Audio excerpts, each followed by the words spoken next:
नमस्कार, मैं Vinod Rawal, chartered accountant, नई दिल्ली से फिर एक बार आपके बीच। इस बार ये ऐसी एक इनकम टैक्स के ऊपर सूचना जो सीबीडीटी ने 24 जून को एक नोटिफिकेशन के द्वारा जो इनकम टैक्स की डेट्स 30 जून को ख़त्म हो रही थी उसको आगे बढ़ाने का निश्चय किया। उसके लिए एक सूचना। हम आगे बढ़ें इससे पहले आपसे एक रिक्वेस्ट, मेरा यूट्यूब चैनल उसको लाइक कीजिए, शेयर कीजिए, सब्सक्राइब कीजिए ताकि आपको जल्द से जल्द ये सब सूचनाएं समय से मिलती रहें और आपके दोस्तों को आप शेयर करेंगे तो उनको भी जल्दी मिलेंगी। चलिए आगे बढ़ते हैं।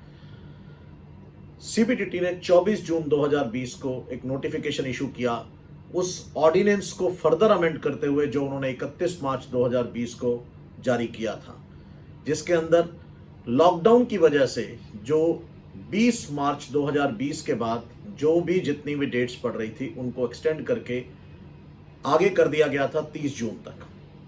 अब उसको फर्दर आगे बढ़ाया गया है जिसके लिए अलग अलग डेट्स हैं, वो अलग अलग तरह से हैं। ध्यान से सुनिए, आपके काम आएगी। सबसे पहले आधार को पैन से लिंक करने के लिए जो ड्यू डेट है वो अब 31 मार्च 2021 कर दी गई है।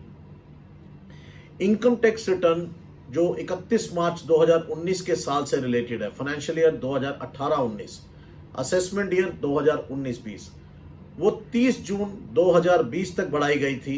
अब उसका समय बढ़ाकर 31 जुलाई 2020 कर दिया गया है। एक महीना और आगे कर दिया है क्योंकि अभी पूरी तरह से लॉकडाउन खुला नहीं है और कुछ स्टेट्स में अभी भी नहीं खुला है। उसके बाद जो इनकम टैक्स की रिटर्न 2019-20 फाइनेंशियल ईयर की है, असेसमेंट ईयर 20-21, जो हम 31 जुलाई को और 30 सितंबर को फाइल करते थे अलग अलग ऑडिट वाली और दूसरी जो रिटर्न्स थी, अब उनकी डेट बढ़ा करके 30 नवंबर कर दी गई है।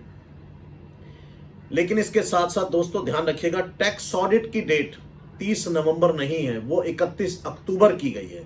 तो हमको ऑडिट अपना 31 अक्टूबर तक ही करना है।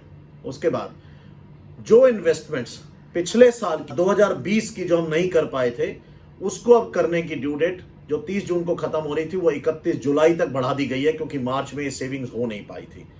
उसके बाद जो टीडीएस की रिटर्न 30 जून तक जानी थी हमारी मार्च क्वार्टर की, उसकी डेट बढ़ाकर अब 31 जुलाई 2020 कर दी गई है। और उसके साथ साथ जो उसके सर्टिफिकेट्स हमको इशू करने हैं उसकी ड्यू डेट 15 अगस्त 2020 कर दी गई है। इसके साथ साथ एक और बड़ी अच्छी रियायत दी इस बार सरकार ने, शायद लिक्विडिटी को ध्यान में रखते हुए, कि जो सेल्फ असेसमेंट टैक्स है 1 लाख रुपए तक का अगर आपका सेल्फ असेसमेंट टैक्स है तो वो अगर 30 नवंबर तक आप पे करेंगे तो उस पर ब्याज नहीं लगेगा। और इसके साथ साथ डायरेक्ट टैक्स विवाद से विश्वास जो स्कीम है हमारी, जो खत्म हो रही थी, उसकी डेट 31 दिसंबर 2020 तक कर दी गई है। तो अब हम इसका फायदा उठा सकते हैं इन बढ़ी हुई डेट्स का। और इसके साथ साथ बहुत सारी रियायतें, तो आराम से हमारे पास ये साल है अपना काम करने के लिए। उसी तरह इन्हीं ड्यू डेट्स पर अपनी रिटर्न्स फाइल कीजिए ताकि आपको अपना जो कंप्लायंस है वो टाइम से पूरा हो जाए। Thank you very much.